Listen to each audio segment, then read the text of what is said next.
Hello and welcome everybody to the JV All-In Podcast 2020 and 2021 NBA Final Standings Predictions. We're going to be predicting the final standings at the end of the year for both conferences in the NBA, 1 through 10. Then we'll do the play-in tournament that's being introduced this year, and then we'll predict the playoffs and give you our preseason finals champion. So starting out with my Western Conference, we'll start with the play-ins. I have the 10th-seeded Kings versus 9th-seeded Grizzlies and the 8th-seeded Suns versus 7th-seeded Rockets. I'm gonna have the Suns beating out the Rockets to be the 7th seed, and that means the Rockets going to the next game. While Grizzlies are gonna be at the Kings, so we're gonna have a Rockets versus Grizzlies matchup. I have the Rockets winning. This is if they have Harden. If they don't have Harden, that's gonna shake things up a lot. But I think they're not going to be as good as a team, even though they did add Christian Wood. I just don't think the chemistry's there, and chemistry is a big part of teams. This could be completely wrong, but this is just my prediction. So that's going to mean we have the Rockets as the 8th seed and the Suns as the 7th seed. I'm going to read out my 1st seed through 8th seed before we go on to the playoff bracket. So I'm going to have the 8th seeded Rockets, 7th seeded Suns, 6th seed Warriors, 5th seed Jazz, 4th seed Clippers, 3rd seed Nuggets, 2nd seed Mavericks, and 1st seed Lakers. Which means for our first matchup, we're going to have Lakers versus Rockets. I'm going to have the Lakers in 4. Really no surprise here. Lakers are the most dominant team in the league. They're the best team in the league. I'm kind of biased, but I think we could all say that's a fact. They've got some great leaders. They only got better this season, and they were the champions last season. So really scary team. Lakers in 4. Next, we've got the Clippers versus the Jazz. I have the Jazz in 7 games. This is a very close series, but I just don't think it's there for the Clippers. They got better with Serge Ibaka, but I think Paul George and Kawhi Leonard are going to have great seasons, especially Paul George. He had a good regular season last season. But can they come up clutch in the postseason? I don't think that the chemistry is there, because for the Lakers to have such good chemistry in their first season together as that team, especially Anthony Davis and LeBron James, to have that good of chemistry with only playing one season, that doesn't happen for championship winners. Usually with your stars, you have multiple seasons of them playing together and they get acclimated to each other. They get like a good brother relationship. But Anthony Davis, LeBron James they immediately became bros, really. They immediately became friends. They both wanted to win. The team wanted to win. The team had great chemistry. If you looked at them, looked up social media, just looking at them talking, they all really enjoyed being around each other. They enjoyed working together. So that's really what led to them winning the championship. But the Clippers did not have that. I mean, the stars got extra treatment. They were able to choose when they practiced. There was a lot of locker room issues. Montrezl Harrell said that he wanted out because of the locker room issues. So I don't think the Clippers can pull through, and I think the Jazz are going to be able to beat the Clippers in 7 and move on to to go against the Lakers in the second round. Next one, I have the Nuggets versus the Warriors. Denver, I have Denver in 5. Warriors don't have Clay. They still have Curry, one of the best shooters of all time. And they've got a good rookie in James Wiseman.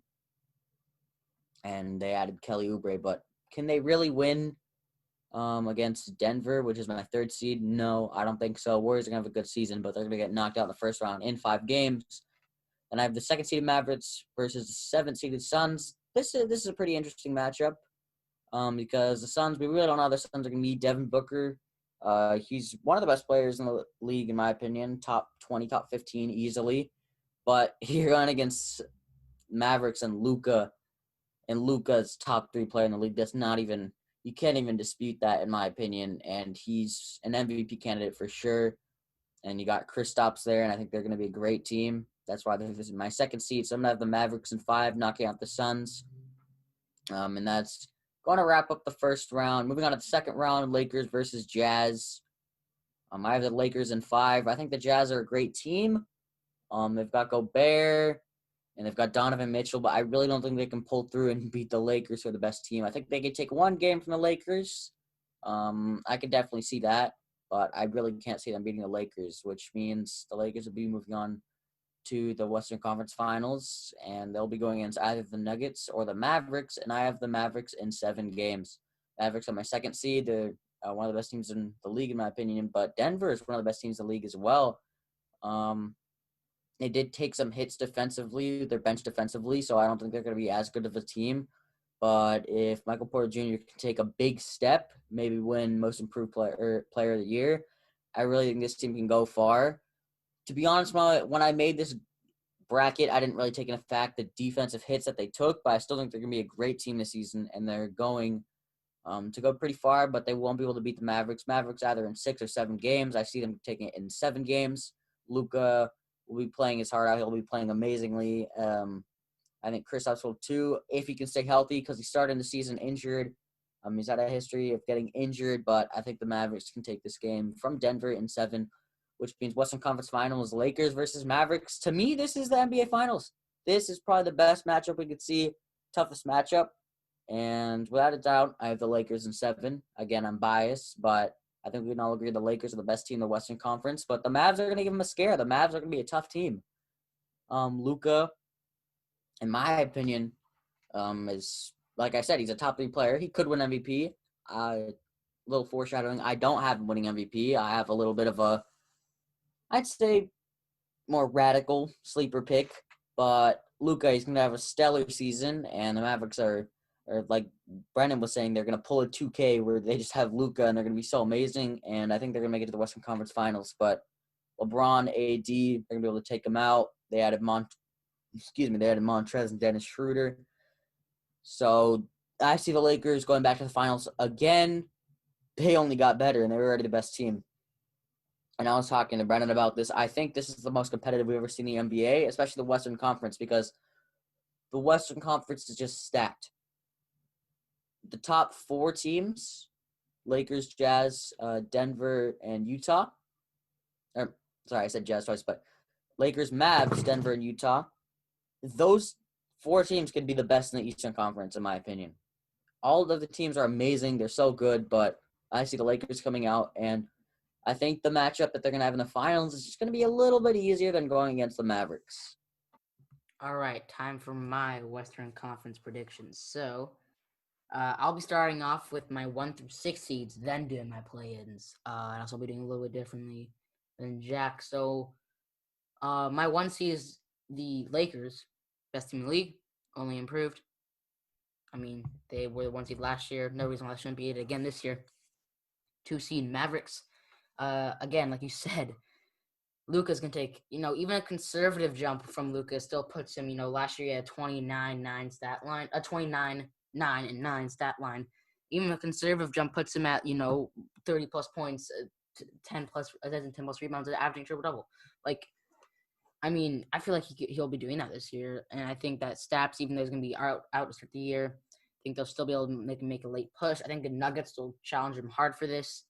But I do think they pull it out in the end because, they got Josh Richardson too. I think Jalen Brunson maybe takes a step forward. And they got the Nuggets at 3 seed. Like I said, the Nuggets will be challenging them for this. It'll probably be like a 1-ish game, I think, difference between the two. But I have the Nuggets at the 3 seed. They're going to have MPJ, Jamal Murray, Jokic. They lost a few defensive pieces, but they're still going to be great. Clippers 4 seed. They're just going to keep regressing, I think, as years go on. Like they had a 1-year NBA Finals window, in my opinion. I mean, maybe it was just a bubble environment last year, but they definitely lost some guys in the offseason. I don't expect them to be contending this year. They could be a first-round exit. I have the Pelicans at the 5 seed, a young up-and-coming team. Maybe a little bit of a bold prediction here. But I think that Zion's going to be a star this year. BI, he's going to, he was one of the most improved players in the entire league last year. He can, take another jump, kind of like Siakam, who he won most improved player, and then Siakam could have arguably been nominated again the next year. And then they got Lonzo and a bunch of good role players, like kind of rounding it off.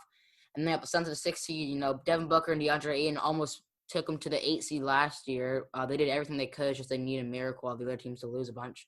But I think Chris Paul is going to be enough to vault them over this top and get them to the playoffs, and I'll have them at the 6 seed. I play in, so I have the Jazz finishing 7th, the Warriors finishing 8th. But I do have the Warriors beating the Jazz in the play-in games. To get to the 7th seed. I think the Warriors are there, with Curry and Green's experience, and I think Wiseman comes on by the end.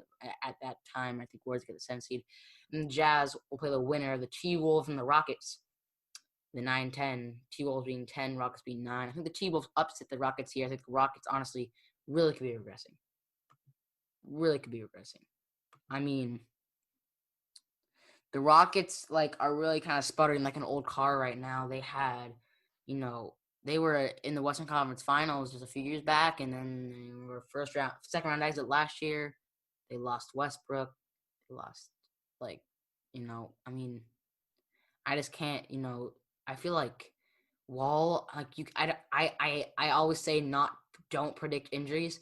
With a guy like John Wall, you got to expect he'll at least be missing a good portion of the season. Not maybe like a huge chunk of it, like 2 months span, something like that. But like, you know, off and on, he'll be missing games or he'll be limited. I think that will limit them a lot. And I think Harden, honestly, Harden's still an amazing player. I just got a gut feeling that he's not going to be the same as he was last year. I don't know what it is. I just have a gut feeling, with all the trade talks. We've never had that with Harden before. I feel like it's always like he was the Rockets guy, and now he get traded by them in the deadline. Especially if they trade him, I think they'll miss the playoffs. Even with him, I think they're going to miss the playoffs. But this is really a reach here. But I just have a weird gut feeling. I'm going to go with my gut. I went against my gut in our NFL midseason predictions video. My preseason prediction was Saints Chiefs. And I was like, I didn't go with my gut. I was like, I still feel like I could be it. But I was like, no, I looked at everything. I was like, no, I just don't think so. If I look at, if I looked at all the stats and everything, I looked at the current standings and who they'd beat, who they'd lost to. And now my preseason is looking better than my midseason predictions in the NFL. So I'm going to keep my gut here. I'm going to go with my gut like I should have in the NFL predictions. And I think the T-Wolves beat the Jazz. I mean, it's crazy. Like, Jack has the Jazz finishing in the losing in the second round of the playoffs in his predictions, but I think the West is so crazy with the Grizzlies are an A seed caliber team. Trailblazers still are good. I mean, I think even the Kings, if Halliburton has a great year, if Holmes maybe takes a little bit of a jump, and hopefully, and Fox, I expect to take a jump to all-star caliber player like that, and Hield obviously still one of the best 3-point shooters in the league. Bielka's a great stretch four. I think that's a playoff caliber team right there. But the West is just so good that those teams don't even get a shot at the play-in, which is crazy. And I think it's so chaotic that any team, I feel like up to the 5 seed up to the 4 seed really with the Clippers, I think could the Clippers could lose to feel like anyone down to the 10th or 11th seed, which is crazy. I think the Nuggets, Mavs, and Lakers are on their own tier. But yeah, that's that. So, yeah, the T-Wolves sneak into the playoffs against the Lakers, but they get swept immediately. Their inexperience leads them to being swept. We saw some of the Pelicans, their inexperience. They had AD, and their inexperience led them to losing. Getting, embarrassed in the playoffs, and that's going to happen to the Timberwolves, but they'll be back again next year, I'll tell you that. The Lakers advance handily. Clippers, 4 seed versus 5 seed. Clippers, Pelicans in 7. I have bold prediction here. I just said the thing about the inexperience. But, the Clippers are just going down just like that. the backward, or like a backwards crescendo, like whatever I just tried to do there. And the Pelicans, I think the Clippers are slowly going to be trending down throughout the year. The Nuggets slowly trending up, and then eventually they meet and they clash, and the Pelicans win that battle and advance in 7. Nuggets versus the Suns. I think the Nuggets handle them in 5 games. Suns are good, but their lack of their lack of bench depth, I think hurts them against the Nuggets, who have a plethora, of guys who can be great off the bench. Last year Michael Porter Jr. was one other thing, and he's gonna be a star this year. I think both teams have 3 stars, but the Nuggets went out in terms of bench depth. They easily went out, and also I take Jokic, Murray, and MPJ over Paul, Booker, and Ayton as of right now. So yeah, I'm gonna have the Nuggets beating them in 5. Mavericks, Warriors. The Warriors are all hyped up. They're like, we're going back, going back to contention. We just got to the playoffs. Let's go. But the Mavericks handle them in 5 games. I think the Warriors, they got Curry. They don't really have another star. With Clay being out, Draymond Green's good. He's not a star, though. And Wiseman, he's still just going to be a rookie. As much as he has the potential to be a star, he's still just going to be a rookie. So I think the Mavericks, they've got good bench depth. I think Brunson could be, if he takes steps, could be a potential 6th Man of the Year award, nominee. And obviously, like I said, they got the stars, Luka and Kristaps. So I think they're going to, at this point, Kristaps will definitely be healthy. So I think Mavericks win in 5. Then second round, I got the Lakers versus the Pelicans. Lakers in 5. I think the Pelicans can take a game from the Lakers. One game, maybe Zion has an insane game or something like that. Besides that, I think the Lakers beat them easily.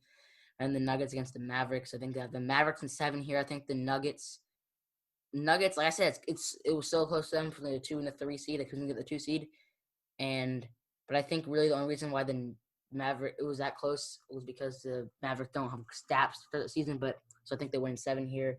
Like a not like a close 7, but like a 7 where like the Mavericks blow them out a couple games. And then I got the Lakers in 7 being the Mavericks in the Western Conference Finals. Same thing as Jack, Lakers Mavericks, Lakers winning. But I mean, to me, it's the right prediction. Because I don't think the Mavericks are good enough just yet to be a finals team. Lakers are. But they're definitely a good enough team to make the Western Conference Finals in my mind. I think that Luka is just going to be out of this world, and Kristaps Porzingis also, I think, paired up with Luka, could be a top 5, top 3 player at his position at that big man spot. So I still think they're going to give Lakers some trouble, but not too much trouble. I think the Lakers are able to advance to the finals. So moving on to the Eastern Conference. I will start off with the play-ins. I have the 10th-seeded Hornets versus the 9th-seeded Wizards, and the 8th-seeded Pacers versus 7th-seeded Hawks. So I'm going to have the Hawks taking the game from the Pacers, which means the Pacers are going to go against the winner of Hornets-Wizards, which is going to be the Wizards. I think that's pretty obvious. Then I'm going to have the Pacers beating the Wizards to be the 8th seed. So first-seeded Nets, second seed is the Celtics, third seed is the Bucks, fourth seed 76ers, fifth seed Heat, sixth seed Raptors, seventh seed Hawks, eighth seed Pacers. Which means that in the first series we have Nets versus Pacers. I have the Nets in 4. The Nets are a wild card team, not a wild card, but they're a team that's going to be kind of complicated to predict. I mean, they've got KD and Kyrie, two phenomenal players. KD's one of the best players of all time, and Kyrie's up there in my top 100 list pretty easily. So if they're both fully healthy and at their prime, I think they're an easy championship winner. Maybe not a winner, but contender, because the Lakers is that good, but championship winner, I'll say that. But KD's coming off a pretty big injury. We've seen him play a little bit, and he's been looking good in these preseason games. Kyrie's pretty much always good. He's had a few kind of rough last few years. Not really rough, but not like the Kyrie we knew in Cleveland. But the Nets are a good team, and I think if Kyrie and KD can play well, they're definitely a first seed team. The Pacers are a good team, but I really don't see them going farther than the first round, really, because they're going against the Nets. If they're going against the Celtics, still probably wouldn't have a chance. Better chance. But I have the Nets winning this. And then next series, we have 76ers versus the Heat. So the 76ers are a very interesting team. Ben Simmons, Joel Embiid doesn't really pair, but I think 4th seed is a good spot for this team. They just got Seth Curry. I was going to say, they got Danny Green, but Danny Green hasn't been looking too hot. But 76ers, they're a good team. I have the 76ers in 6 games. I don't think the Heat are going to be able to make it back to the NBA Finals. I think they just had an amazing run. And people can get mad all they want, but I think it was just an amazing run. I think the 76ers are a better team in this situation, and I think they're going to be able to beat the Heat. 4th seed versus 5th seed. So I think 76ers in 6, maybe 7 games. It's going to be really interesting. Jimmy Butler has to show out. Bam Adebayo is going to play great. We know that. But I have the 76ers in 6 just because I feel like Ben Simmons is going to he's going to have another phenomenal season, but I think he's going to take a leap shooting-wise. He's been working on a shot. And when I say shooting wise, I mean from deep. He can finish at the rim. He can shoot okay from mid range, but his 3-point shot is atrocious. And if he attempts more than 50 3-pointers, I think I'd be happy, because if he's confident enough to take more than 50 or more than 100, because last season he didn't take many. If he's confident enough, that means the shot's definitely better. And if he can shoot maybe 1 to 2, maybe 3 3-pointers per game, and if he can shoot over 30 to 35%, and if he's lucky 40%, I think he's going to take a phenomenal step. And he's going to be such a great player because he's already an elite playmaker, very good defender, very good around the rim, but he just can't shoot. So if he can get a decent shot or a decent if he gets a decent 3-point shot, he's going to be one of the best players in the league. And, I mean, Brendan is saying no way he shoots 40 from 3. I don't think he's going to shoot 40 from 3 either. If he can, and he shoots a lot, MVP. I'll say it. Maybe not MVP, but he's going to be up there. But 35%. I think that's going to be good for him. It's not too efficient, but for Ben Simmons, that's going to be great. It's going to give him a little bit more spacing on the floor. And Ben Simmons is going to be a little bit more effective as a point guard because he's already bullying other point guards just because of his size and play or style of play. He's already bullying other smaller point guards. So if he can shoot, that's going to be great. I just don't see the Heat really winning here. Like I said, so moving on, we've got the Bucks versus the Raptors. I have the Bucks in 6. You know, you sign Giannis with Supermax contract. I don't think that was the best choice for Giannis, to be honest, because I don't see the Bucks winning anything too significant in the next coming years. But Bucks versus Raptors. Raptors only got worse, losing Serge Ibaka and Marc Gasol, but you still have Pascal who's going to run the 4. So I see them getting worse. So I see them as a 6 seed. So I have the Bucks in 6. I think they're gonna be able to wrap this series up pretty quickly. Celtics versus Hawks, 2nd versus 7th seed. Celtics in 6. Celtics in 5. I don't see the Hawks taking more than one game from the Celtics here. The Celtics are the 2nd best team in the league. Jason Tatum's gonna be great. Jaylen Brown's great. The Hawks are an interesting team and a fun team to watch, but I don't think Trae Young's gonna be able to upset or be able to take a few games from them. Nor is he going to be able to upset the Celtics. So I see the Celtics winning in 5 games, which means moving on to the next round, we have Nets versus 76ers. I have the Nets in 6, maybe Nets in 7. I think the Nets are a better team than 76ers. But like I said, if Ben Simmons can take a step, I think they're going to be a lot better team. But Nets in 6 because Nets are my favorite in the Eastern Conference if they're fully healthy and playing well. Nothing much to say there. Then we're gonna have the Bucks versus Celtics. I have Celtics in 6. I think the Celtics are a better team this season. The Bucks missed their window to be great. They didn't really add anything on to the team this year other than keeping Giannis. So I'm gonna have the Celtics in 6 because Jason Tatum and Jaylen Brown are gonna take big steps. Kemba's always gonna be great. So Celtics in 6. Then we have Nets versus Celtics. I have the Nets in 7. Well, the Celtics in 7. This is a very close series. I think the Nets, if they're fully healthy, playing like they should, I have the Nets in 7, but there's a very good chance the Celtics could take this series because both are amazing teams. Both are phenomenal. I kind of explained what I think about both teams already, so I'll keep it short so Brendan can do his Eastern Conference. But I think Nets versus Celtics, that's going to be a great matchup if it comes, and I think the Nets are going to take it in 7, but I wouldn't be surprised. If they played 10 games, I could see Celtics winning 4, and Nets winning 6. Could go 5-5 or could go 6-4 Celtics, so we'll really have to see. Now I will do my Eastern Conference predictions. So let's do it. My 1 seed, the Bucks. The Bucks, bad playoff exit last season, but the Bucks are a regular season team with Giannis and Middleton, all those guys, and I still think they'll be able to hold on to this 1 seed. I think they'll be a lot closer than it was last year. Last year they were the 1 seed by a good amount, but I think they will. I definitely think the Bucks this year will still be able to have 1 seed, but it'll be closer. My 2 seed is the Nets. The Nets, yes, the Nets, jumping from 7 to 2, just like the Mavericks jumped from 7 to 2. Steve Nash, Rick Carlisle, Coach of the Year nominations. In my opinion, at least, they'll be in the talks. Not nominations, but you know what I mean, like in the talks. The Nets, I think they'll be good enough to get the 2 seed with KD and Kyrie. And Jared Allen, Spencer Dinwiddie, and LeVert, and all those guys. So yeah, I have them at 2. I mean, I have them at 2.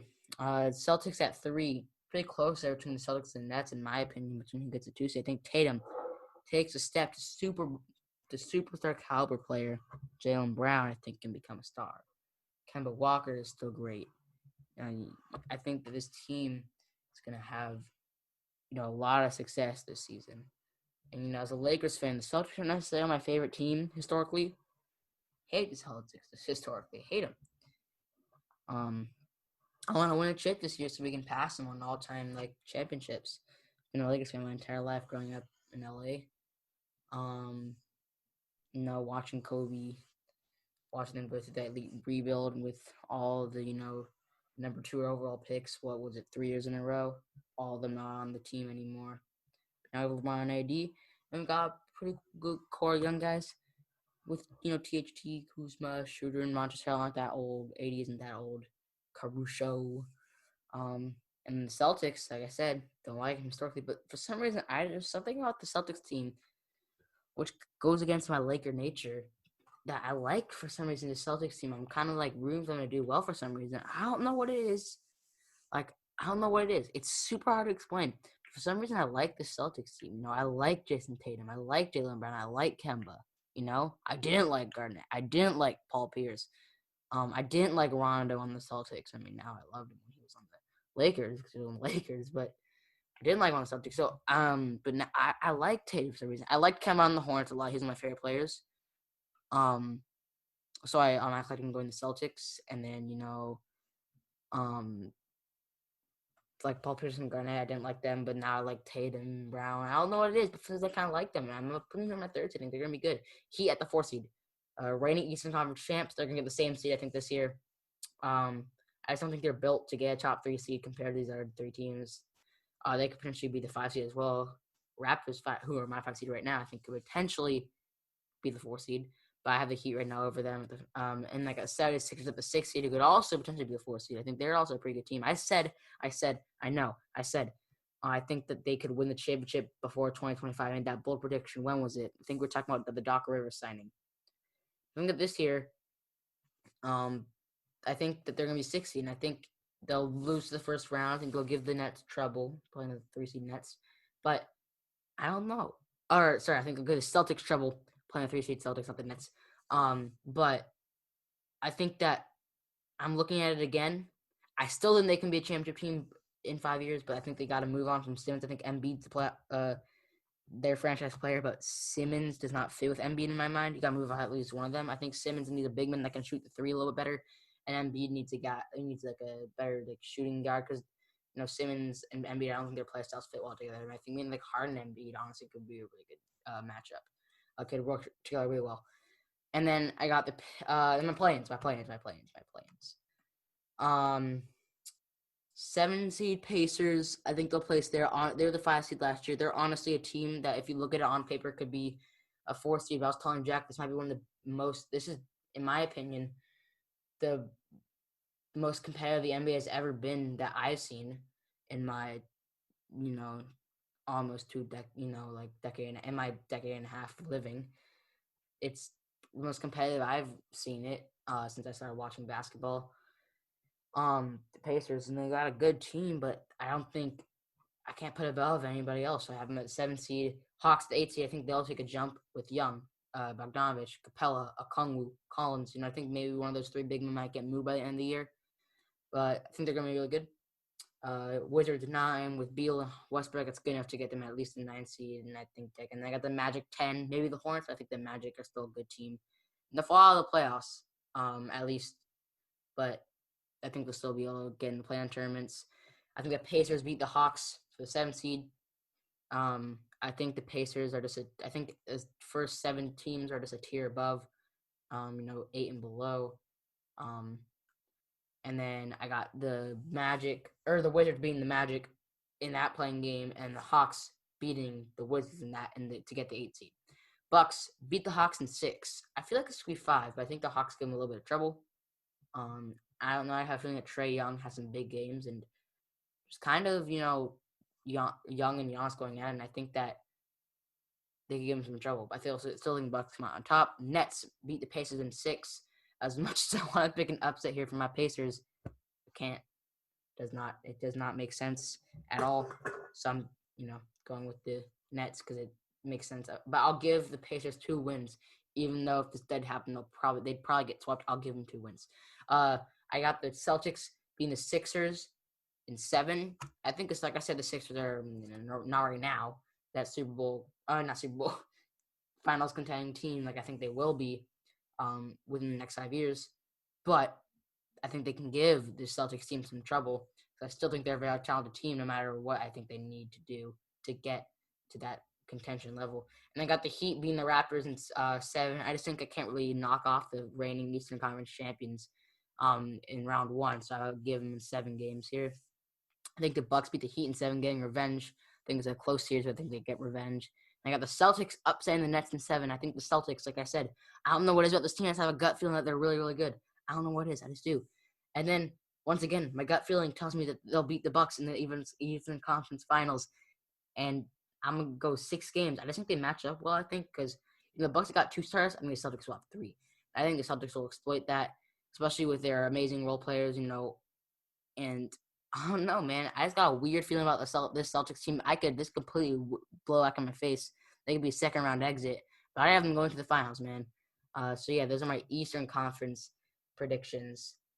Yeah. So now we're gonna do our awards predictions. So Jack, your awards predictions. Right, so starting out with the league MVP, like I said earlier, it's going to be kind of a strange pick. It's not really that strange, but the favorites would probably be people like Luca or LeBron. But I have Anthony Davis. He had a great season last year. He had a great performance in the finals. I think he's going to be a great player this season. I'm not going to say he's going to take a huge jump because he really can't get better. He's a top 3 player in the league. My top 3 is LeBron, AD, Luca. You can switch out the 3, but I have Anthony Davis having a phenomenal season, winning MVP. People might call me crazy. Just come back once he wins MVP because I'm that confident. I'm not really that confident. I think Luka can also win it, but he's gonna have more people, or people are gonna be able to pass to him more. They don't have a playmaker in Rondo, but we've got Schroeder, who's a good playmaker, and then we've got Harrell. He's gonna be able to play great defense. He's really gonna get more opportunities to score. He's probably gonna be running the center. Or Montrez. Montrez is a little bit undersized for a center, so he might be running the 4. You might switch him out. But you could say he's not going to have as good of a season since the team got better overall. But I really see Anthony Davis taking a big step, kind of getting out of LeBron's shadow just a tiny bit. But Luka could also be MVP. It could go 2K style where Luka puts up like 50 points, 30 rebounds, and like 20 assists because 2K is stupid. But, really either Luka or Anthony Davis here. And I love both players. I think they're both great players, but I have AD taking this one. Maybe because I'm a little bit biased, but AD is just a phenomenal player, and he's going to have a phenomenal season. And moving on to Rookie of the Year, I have LaMelo Ball. I mean, a lot of people don't like LaMelo, but he's seemed legit in his past few games. But I have Bull. He still has Rookie of the Year. He still has rookie eligibility, and he's been dominating in Denver practices, and Denver's no team where if you dominate, it's like, oh, you're playing on a pretty bad team. That's not a bad thing, but Bull is dominating against Nikola Jokic, Jamal Murray, Michael Porter Jr. It's been said that he's dominating in practice. We saw flashes of greatness last season. Out of the times he did play, he didn't play a lot, but I think Bull, he's going to have a bigger role with some people departing.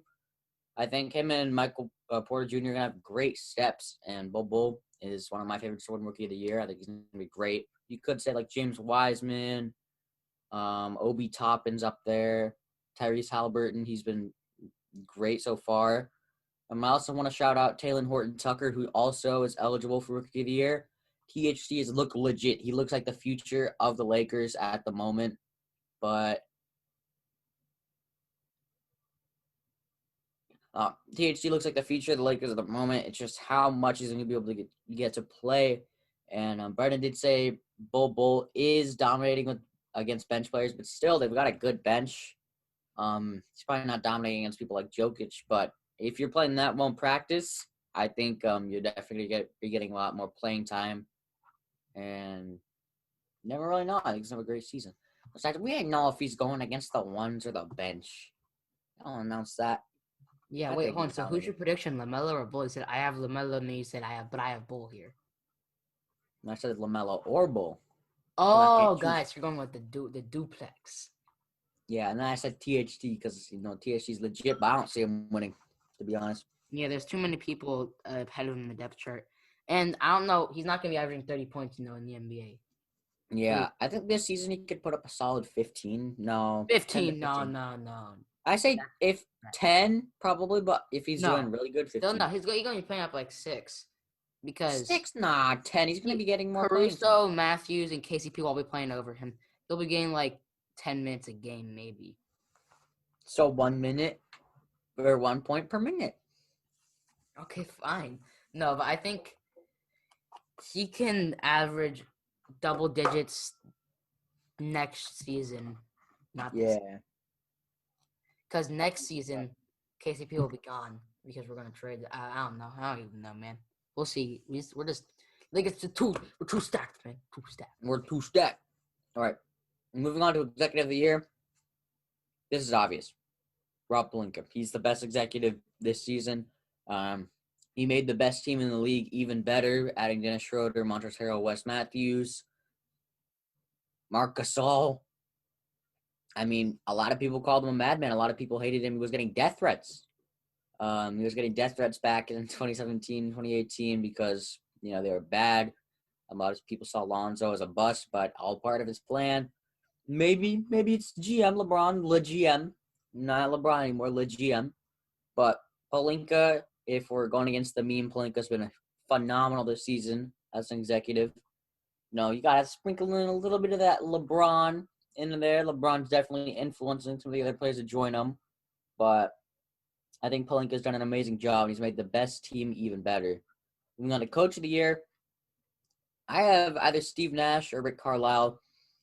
Frank Vogel, I mean, he's also up there, but Coach of the Year doesn't always go to the best team, but it goes to a team that's taken a big step. I think it's between Steve Nash, Carlisle, or Frank Vogel, but I'll be favoring Nash or Carlisle here. Steve Nash isn't really my favorite here because Steve Nash, first year as the head coach of the Nets, but you really can't go wrong with the Nets. It's kind of hard to mess it up, and if you do mess it up, that's just impressive. And Rick Carlisle, he's got one of the best players in the league in Luka Doncic. So I think it's be very interesting for both of them, and I think they both had a really good chance. And moving on to Defensive Player of the Year, I've got my two favorites are Anthony Davis or Bam Adebayo. I've got AD winning MVP. He's always been a phenomenal defender, so is Bam. So I think it's going to be neck and neck between the two. You could say Giannis. You could say Gobert, but I think AD and Bam are going to be taking this one. I think probably AD. But wouldn't be surprised if it goes to Bam because both are phenomenal defenders. Both are going to be playing great defense this year. If we're going by 2K standard, it would be John Isaac because for some reason 2K is in love with John Isaac and his defensive play. But if we're being serious, either Anthony Davis or Bam. Anthony Davis, phenomenal defender. He's great in the paint. So is Bam. Bam is just that athletic, so I think it's going to be great for both of them. I think they both have amazing seasons, both offensively and defensively, and in team success. But I have Anthony Davis winning defensive player, and I'll wrap it up with six man. I've either got Gallinari or Hero. I kind of want to favor Tyler Hero because he's younger. A lot of people love Tyler Hero, but six man is a really interesting award to predict because there's so many good six men in the league. You could go Lou Williams, Gallo, Hero. I think Hero's gonna get more playing time. I still think he's gonna be the six man, but I mean behind Dragic, and all the people there. But I think it's gonna be very interesting. If Schroeder doesn't start, Schroeder's definitely up there. I think it's safe to say Montrez is gonna start over Marc Gasol. But it's really a question on who's going to start point guard for the Lakers. I think Schroeder should be the starting point guard, for being honest. But if Schroeder's not, then I have Gallinari or Hero, and I'll go with Hero here just because of a little bias there. But Gallinari is phenomenal. I think he could be the best six-man in the league. And finally, moving on to my NBA Finals prediction. It's Lakers versus Nets. I'm going to go game by game. Game one, I have the Lakers winning. Going on to a good start. And also have them taking game two. But from here, I see the Nets really starting to play better, kind of clicking together as a team. And I have them taking the next three games, game 3, game 4, and game 5, pushing the series to 3-2, where I'm going to have the Lakers win that game. And the Lakers winning game 7 eventually. It's going to be an interesting series. It's going to be a close series. If this series comes, it's going to be very interesting. I want to watch this series right now. Just everyone completely healthy. I want to watch this series. It's going to be phenomenal. I've always liked the Nets, but the Lakers are my team, so I'm going to have the Lakers winning this one in 7, and I really do think they can because they are the best team in the league. They're the most dominant, but I see this series really going to 7 games. They're both phenomenal. It could be 6. I mean, you could have the Celtics in there. The Celtics would be an amazing series, It's usually the 2 best teams in NBA, or 2 best, historically speaking, most successful teams. But I have the Lakers winning this one in 7 and going back-to-back. I don't know about three-peating because we'll see what happens really 2 seasons from now, but I have it back-to-back for the Lakers. Now time for my awards predictions. So, time for the MVP award. Actually, no, I'm gonna do that last. I'm gonna start off with Executive of the Year. Uh, Same with you. Same as you said, Rob Plenka, you covered it. Just made the best team better. Coach of the Year, either Nash or Carlisle, in my opinion. I'm gonna go with Carlisle.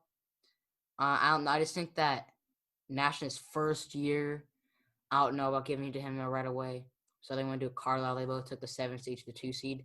But I think Carlisle, Nash is inheriting KD and Kyrie, and in my opinion, taking him to the 2 seed is with my predictions.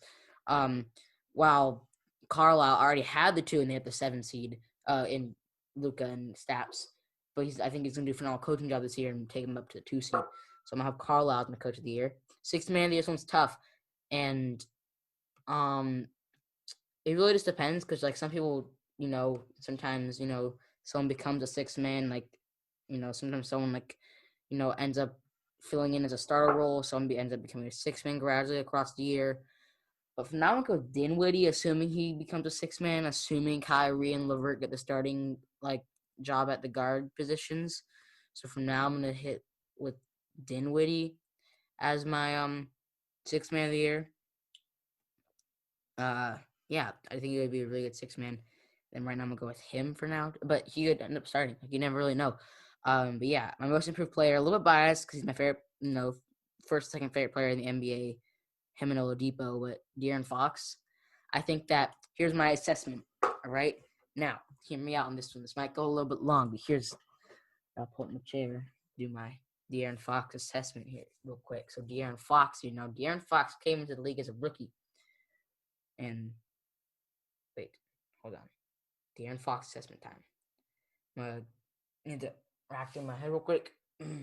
Gotta get ready for this, because this is going to be very. I mean, it might not be too long. All right.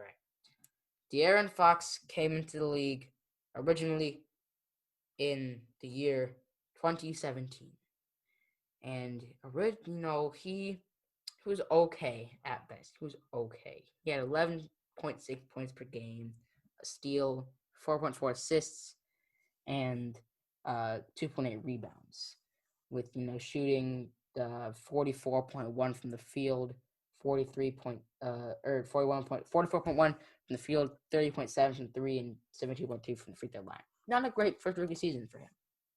And then the Kings move off of their coach and they move into Luke Walton era time. And Luke Walton immediately bumps up the pace of the Kings. He makes the Kings one of the best fast break teams in the league. I think the best fast break team in the league in terms of points per game on fast break. They have one of the best paces in the league. I think the best pace. Playing to De'Aaron Fox, the fastest player in the league. De'Aaron Fox has, I think, he was just kind of a pure athlete coming out of college, and his pace was too slow for his play style doesn't fit what he did year one. He didn't have that 3-point shot. He wasn't able to play the half court offense that well. He had to get out and run. That's what Luke Walton did as soon as he came in. He made the Kings get out and run, and De'Aaron Fox had one of the biggest jumps for the second year players that we've ever seen. He jumps up to 17 points per game, 7 assists, 4 rebounds, 1.5 steals, and drops in. His free throw percentage goes up. His field goal percentage goes up to almost 50, and his 3-point percentage goes up by 7%. So he took a huge jump. But then the next season, which was last season, 2019-20, the pace slows down for some reason. De'Aaron Fox still statistically, he had more points, but he had less assists, same amount of rebounds, less steals, but that was only by 0.1. His free throw percentage went down. His field goal percentage did go up, and his 3-point percentage went down a lot. Went down to below what it was in his rookie season. Went down below the 30% mark. And like I say, he's not built to run that half court offense. He definitely year 2, his shooting and playmaking and decision making definitely, I think, caught up a little bit to his athleticism, but he still needs to get out and run. That's just how he plays. He's not gonna be able to play that's how he has to play. He has to play with a fast pace. But the Kings were one of the slowest teams in the league last year in terms of team pace, which is super odd. And Fox didn't take the second or third year jump I think most people expected to get to an All-Star level. But I think this year Walton's gonna learn from his mistakes, and he's gonna make the Kings go faster. They're already bumping up the pace and being a lot faster in the preseason than they were last season. So I think they'll continue in the regular season. I think Fox gets back to where he was, and he makes that jump that he was supposed to last year and gets to that All-Star level and becomes an All-Star. I think also maybe I think there's a stat he was like one of the I don't know if it was number one, but I think he was either number one or like close to it in like amount of times like a defender would go under a screen. Basically, what that meaning is Fox would receive a screen on a pick and roll or just any screen in general, and the defender, not fearing his 3-point shot, would go under the screen a lot. Making that give Fox an open three when a defender goes under the screen, they're going closer to the basket and farther from the player, which makes the player gives them an easier maybe potential 3-point shot when they get past the screen, but harder to drive. When they go over the screen, harder to shoot a three, easier to drive. So Fox, with his ability to drive and his explosiveness, if he works on that 3-point shot, which I think he will, and if he becomes a good 3-point shooter, he's really just average right now. If he becomes a good 3-point shooter, I think defenders will fear that, and they'll go over screens, and he'll give defenders nightmares with his speed and explosiveness being able to drive, especially on the fast break and even in the half court, because I think one of the main issues why he doesn't thrive in the half court is because of his lackluster 3-point shooting. He can't really make those explosive plays because he's not able to get by the defense because they can just go on the screens like that. So yeah, as long as I think he improves his 3-ball and the Kings team plays a lot faster than they did last year, I think that they helped me win Most Improved Player of the Year award. And hopefully, I think Walton knows how to use Fox. I think he'll be a big part of it this year if he becomes Most Improved Player. So I hope the Kings keep him around after this year, even if they don't make the playoffs. But his stint with the Kings might be over, especially with the new GM after the season. But we'll see. All right, that was a little bit long. But now I'm going to move into my big awards with Defensive Player of the Year first. I'm going to go with AD here. He's just a beast defensively. Never won Defensive Player of the Year. He really should. I'm going to have him win it this year. Rookie of the Year. This one was tough. I'm going to go with another little bit biased one with Tyrese Halliburton. So Tyrese Halliburton was projected to be like a top 7 prospect in the draft this year. He fell all the way to the Kings in the low to mid-teens. And the Kings easily took him up. And I think Halliburton will play great with Fox. He's fast. He can get out and run with Fox. He can make off the bench if they have that fast. If they have that fast play style, he can play like that. He can drive and dish. He's fast. He can do all that. He can also shoot well. He's got an odd shooting form, but he can shoot well. And if he plays on the same court if he plays with Fox on the court at the same time, he doesn't need to be the primary ball handler. He's better as a primary ball handler, so he'll probably be the 6th man for them. Hield might still be the 6th man for them, but apparently Hield was not great running the offense off the bench last season.